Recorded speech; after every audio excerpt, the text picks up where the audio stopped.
Be ready. Start.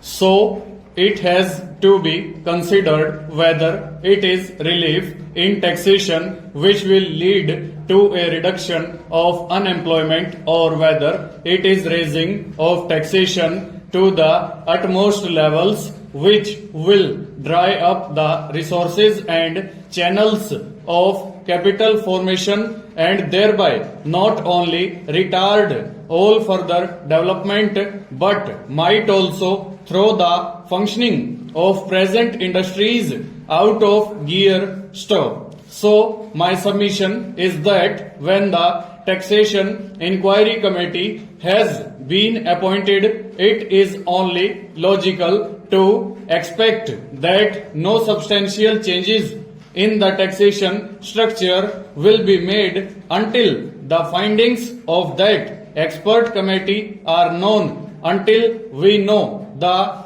incidence of taxation in the various sectors of our economy stanza. Now, coming to the question of deficit financing, I am afraid that my esteemed friend's attitude was somewhat different from the line of opinion in the business and industrial community. Stop. Not that we advocate deficit financing for bringing any artificial rise in prices, but the fact is that those who have criticized deficit financing have not suggested any other alternative or made any other constructive suggestion which will bring about necessary development plans. Stop.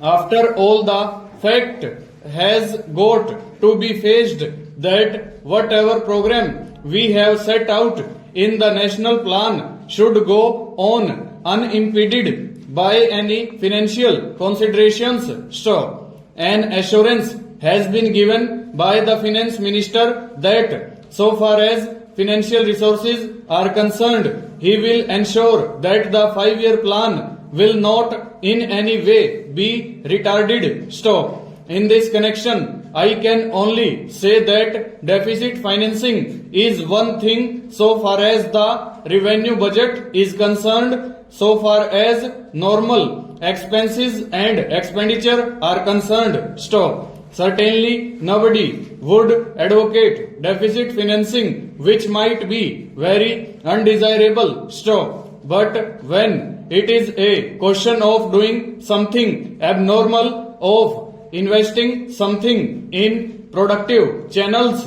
then certainly some risk has got to be taken, and I think the finance minister has been fully cautious in taking whatever measures he has so far. Stanza.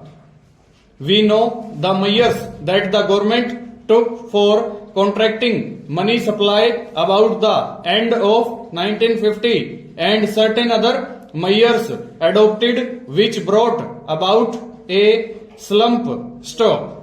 Also, from time to time, the finance minister did not hesitate to mop up the surplus which, as the records would show, has been about rupees 300 crores during the past 4 or 5 years. Full stop. Over.